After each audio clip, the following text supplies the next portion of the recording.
Ansiedade é falta de fé? Ansiedade é falta de crença em Deus, é falta de oração.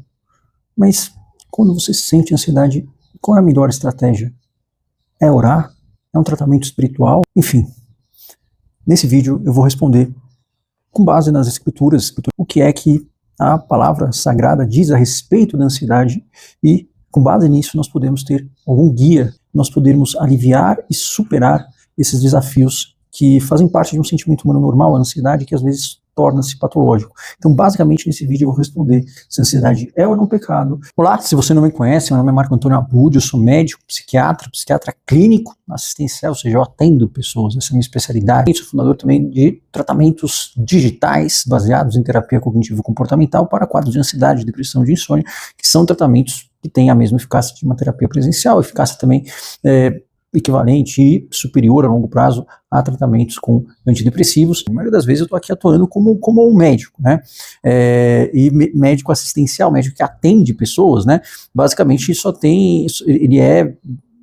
não tem como ele não ser uma pessoa que trabalha com algo chamado medicina baseada em evidências. Todas as outras especialidades de saúde adotaram isso e é a mesma definição, tá? Então não tem, é a mesma definição, tá?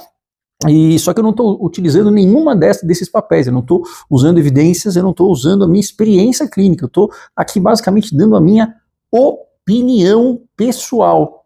Pronto. Quer dizer o quê? Quer dizer que eu estou aqui, vocês podem discordar à vontade. Vocês sempre puderam discordar, né? Tem vídeos que eu faço falando sobre diagnóstico, sobre estratégias ali. Na verdade, eu estou dando o meu parecer, né? Como médico, né? A minha expertise, que não faria muito sentido vocês discordarem ou não, a não ser que vocês colocassem outro parecer melhor, ou outro tipo de evidência melhor, mas assim, vocês também discordam, não tem problema. Mas nesse vídeo aqui vocês podem discordar mesmo, mas isso é uma questão que eu resolvi fazer, porque basicamente é algo que diz respeito à minha opinião mesmo, a forma como eu encaro não só a minha religião, como religiosidade, espiritualidade em geral, e como eu encaro essa interface entre a minha profissão, eu sou psiquiatra, e a questão de espiritualidade, de religiosidade, entre aspas, de mitologias, né, se a gente for ver de um ponto de vista mais amplo, caso você também não acredite em nada. Então aqui também não é um vídeo também, se você for cristão, se você for católico, não, se você não for também vai servir. Não é só porque eu tenho a minha religião, que a religião é uma questão de fé. E eu vou escolher aqui falar sobre a questão da Bíblia, porque é o que eu mais entendo, claro, também o que mais se fala no Brasil, e é o que eu mais tive contato ao longo da minha história. Mas, a título de informação, eu vou usar a versão do King James, versão traduzida, que eu acho uma versão, né, meio unânime ali, meio tradicional e tal. E aí, então vamos responder essas perguntas aí, ver de fato o que é que se diz, e você pode discordar de mim, tá? Uma coisa só que eu não acho muito legal, eu não gosto muito, mas pode fazer também, se quiser, é ficar citando versículos. Então você pegar um versículo, você pode interpretar ele da forma como sai da tua cabeça, né? Então eu não gosto muito de versículo, eu gosto mais de trechos maiores, de capítulos e tal. Então assim, a primeira coisa é, ansiedade é pecado, ou seja, você não pode ter ansiedade. E aí a gente esbarra num problema. Qual que é o problema? É que ansiedade é uma palavra que não existe, não tinha a palavra ansiedade, é tudo igual, angústia, ansiedade. Então assim, a gente vai usar o termo de ansiedade que nós usamos hoje, né? O que é ansiedade hoje? É uma apreensão frente a uma ameaça futura que é incerta, não aconteceu ainda, mas assim, você sabe que vai acontecer, que é iminente e que vai ser catastrófica, que você quer evitar a todo custo. Então, a ansiedade tem a ver com a apreensão frente a ameaças futuras incertas, incontroláveis, mas iminentes e ruins, tá? Então, quando você está ali apreensivo, eu digo que tem que ter estresse corporal, né? O corpo fica com adrenalina, cortisol e preocupação, antecipação de que algo vai dar errado, tá bom? Então eu vou usar isso aí. Então primeiro vamos responder, será que é pecado, será que não é? Então vou começar aqui com Lucas, né, no capítulo 22, versículo 41 e 44, né, quando Jesus está lá e passa a sua agonia no Getsemane, né? Aliás, Getsemane, se alguém tem alguma curiosidade, basicamente é uma prensa para você fazer azeite. Então ele estava lá, vamos lá, pondo-se de joelho, orava, dizendo, Pai, se tu queres, afastas de mim este cálice, contudo, não se faça a minha vontade, mas a tua. E apareceu-lhe um anjo do céu, fortalecendo, estando em agonia, orava mais intensamente. Então aqui, apesar de que nesse trecho está escrito agonia, isso é uma descrição de ansiedade. Por quê? Porque Jesus estava antecipando, né, uma vez que ele sabia tudo o que ia ocorrer com ele, ele estava antecipando a sua paixão, né, ou seja, a sua crucificação, a sua humilhação. Jesus estava sabendo disso aí tudo, né, e ele pediu para Deus para poupar ele, né. O que a gente percebe nessa passagem, né, que na verdade Jesus estava com uma angústia emocional extrema, uma ansiedade, isso é ansiedade. Tá, isso não é, a gente não chamaria de angústia, que no nível que se manifesta fisicamente, tem um fenômeno, né, chamado de hematidrose, é descrito isso, que é um suor misturado com sangue, que ocorre em estados de estresse estupidamente agudos. Então isso de fato é descrito. Então ele ora com intensidade e ele expressa um desejo humano de evitar o sofrimento. Então ele sente coisas que são humanas. E a Bíblia usa o termo agonia, né, deixando claro que é uma ansiedade, né? E Jesus, ele não é nem condenado e ele não é repreendido por Deus. Deus não fica bravo com ele por ele estar pedindo para ser poupado. Não. Deus não vai lá falar, para com isso. Isso é pecado. Né? Então, assim, basicamente, isso é uma amostra, acho que é a maior de todas, que você ter ansiedade é parte da condição humana, não é pecado. Tem alguns trechos, sim, que falam, não precisa ter ansiedade, você está comigo e tal, mas nunca está escrito que você não deve ter ansiedade, ou que ter ansiedade é coisa do mal. Não, forma nenhuma, tanto é que não houve nenhuma repreensão por parte de Deus, pelo contrário, né? E isso basicamente é algo da natureza humana.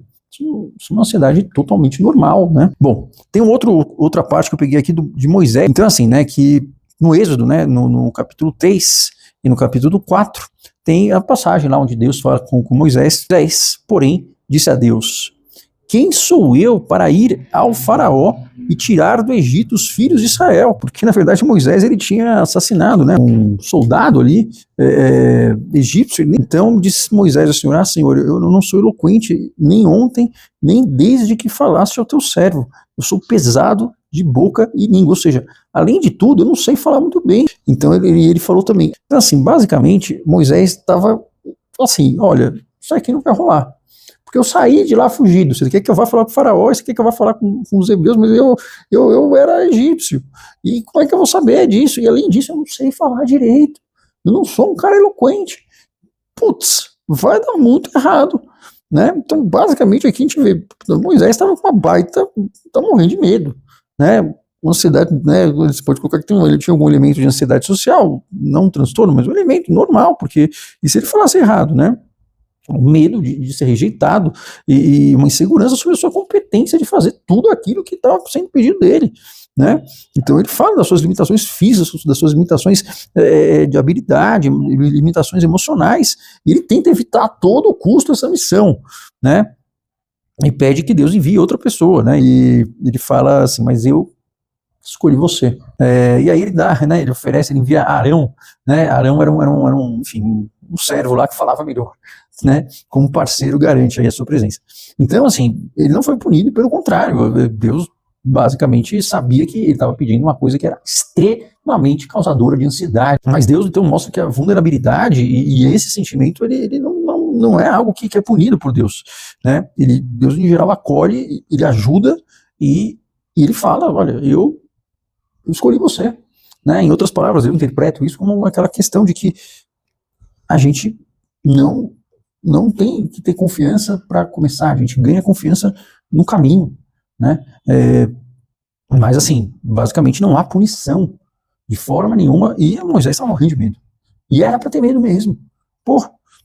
E aí o outro também, né, o outro grande profeta que é Abraão, né, que depois dessas coisas veio a palavra do Senhor a Abraão: não temas, Abraão, eu sou o teu escudo, será meu herdeiro? E veio a palavra do Senhor dizendo: este não será o seu herdeiro, mas aquele que de ti mesmo proceder, esse será o seu herdeiro.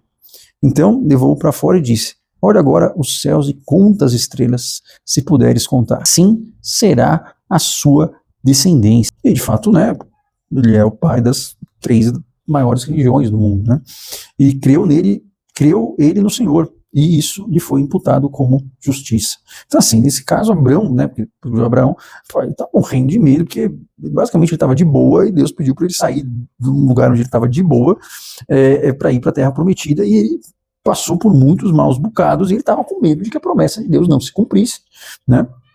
Enfim, basicamente Deus entendeu isso, né? É, e aí ele até falou, que me darás? E Deus, ele foi com paciência, falou, olha aqui as estrelas, conta, se conseguir contar, isso vai ser a sua descendência. Você será pai de nações. Né? Então, basicamente, isso mostra que a fé e o sentimento de segurança, eles coexistem nos maiores nomes da Bíblia, né? E você sente um alívio.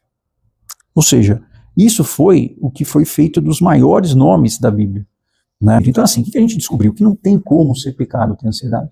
Você pode falar, lançar sobre Deus, sobre ansiedade, tá bom, Jesus falou para os apóstolos não precisar ter ansiedade, não sabe o que está acontecendo, mas ninguém foi criticado, ninguém foi punido por ter isso. Isso foi encarado como algo que é normal e que Deus sempre acolheu e fortaleceu a pessoa. Então você ter ansiedade nunca, jamais foi algo condenado, você nunca está escrito que você não deve ter ansiedade, não tem isso, é incompatível com as maiores narrativas da Bíblia. Aliás, porque Deus, os escolhidos por Deus são escolhidos para sofrer os mais altos níveis de ansiedade, certo? Bom, esse vídeo ficou muito longo, né? Falamos de uma partezinha só, então vou dividir esse vídeo que eu achei que eu conseguiria fazer num só, vou dividir em 3 partes. Essa é a primeira parte, a segunda parte nós vamos falar o que Deus fala sobre, de fato, o tratamento de quadros de saúde em geral, incluindo de saúde mental, e depois nós vamos ver como que ele, enfim, né, como que está escrito aí a forma correta de nós usarmos a oração para conquistarmos enfim, né, para ajudar nessa nossa recuperação total da ansiedade, né, qual que é a forma correta em que a oração ajuda na recuperação da ansiedade. Então essa é a parte 1, não percam as outras